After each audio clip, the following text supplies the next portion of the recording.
ನಮಸ್ತೆ ಸ್ನೇಹಿತರೆ, ನಾನಿವತ್ತು ಗೀಜರ್ನಲ್ಲಿ ವಾಟರ್ ಲೋ ಪ್ರೆಷರ್ ಬಂದರೆ ಯಾವ ಥರ ರಿಪೇರಿ ಮಾಡೋದು ಅಂತಂದು ಹೇಳ್ತಾ ಇದ್ದೀನಿ.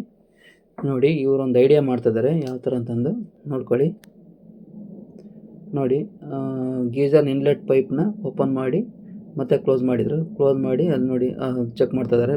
ವಾಟರ್ ಬಿಟ್ಟು ಅದು ಕಡಿಮೆ ಬರ್ತಾ ಇದೆ. ನೋಡಿ, ಪ್ರೆಷರ್ ಕಡಿಮೆ ಬರ್ತಾ ಇದೆ. ಅದಕ್ಕೇನು ಮಾಡ್ಬೇಕು ಅಂತಂದು ಹೇಳಿ ನೋಡಿ, ಮತ್ತೆ ಓಪನ್ ಮಾಡಿ ನೋಡಿ ಅದು ಯಾಕೆ ಆ ಥರ ಆಗ್ತದೆ ಅಂದರೆ, ಈ ಗೀಜರ್ನಲ್ಲಿ ಸಾಲ್ಟ್ ಫಾರ್ಮೇಷನ್ ಇರುತ್ತಲ್ವ, ಅದು ಬ್ಲಾಕ್ ಆಗಿರುತ್ತೆ.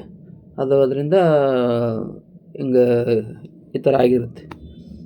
ಇದಕ್ಕೇನು ಮಾಡ್ಬೇಕಂದ್ರೆ, ನಮ್ಮದು ವೈರಿಂಗ್ ಮಾಡೋದೊಂದು ಸ್ಪ್ರಿಂಗ್ ಇರುತ್ತೆ ನೋಡಿ, ವೈರ್ ಎಳೆಯೋದು.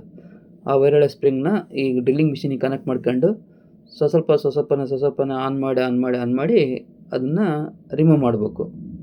ರಿಮೂವ್ ಮಾಡೋದಂದರೆ ಅದರೊಳಗಡೆ ಅದು ರಿಮೂವ್ ಆಗ್ತಾ ಹೋಗುತ್ತೆ. ನೋಡಿ, ಸ್ವಲ್ಪನೇ ಇವರು ಒಳಗೆ ಕಳಿಸ್ತಾ ಇದ್ದಾರೆ ಡ್ರಿಲ್ಲಿಂಗ್ ಮಿಷಿನ್ನ ಅದು ವೈರ್ನ ಕಳಿಸಿ ಮತ್ತೆ ರಿಟರ್ನ್ ತೆಗಿತಾರೆ. ನೋಡಿ, ಈಗ ತೆಗಿತಾರೆ, ಫುಲ್ಲು ಆಯಿತು. ಅದೆಲ್ಲ ಆಚೆ ಬರೋ ಥರ ಸ್ಕೇಲ್ ಫಾರ್ಮೇಷನ್ ಆಗಿರುತ್ತಲ್ಲ, ಅದೆಲ್ಲ ಆಚೆ ಬರುತ್ತೆ. ಈಗ ನೋಡಿ, ವಾಪಸ್ ಬರ್ತಾ ಇದೆ. ತೆಗೆದ್ರು ನೋಡಿ, ತೆಗೆದು ಮತ್ತೆ ಇನ್ಲೆಟ್ ಪೈಪ್ ಕನೆಕ್ಟ್ ಮಾಡಿದರು, ಗೀಜರ್ದ ವಾಟ್ರ್ ಆನ್ ಮಾಡಿದರು. ನೋಡಿ, ಅದರ ಒಳಗಡೆ ಇರೋ ಪ್ರೆಷರ್ ಎಲ್ಲ ಅದೆಲ್ಲ ಬ್ಲಾಕೇಜ್ ಎಲ್ಲ ಕಿತ್ಕೊಂಬಂದ್ಬಿಡುತ್ತೆ. ನೋಡಿ, ಫಸ್ಟ್ ಯಾವ ಥರ ಇತ್ತು, ಈಗ ಯಾವ ಥರ ಆಯಿತು.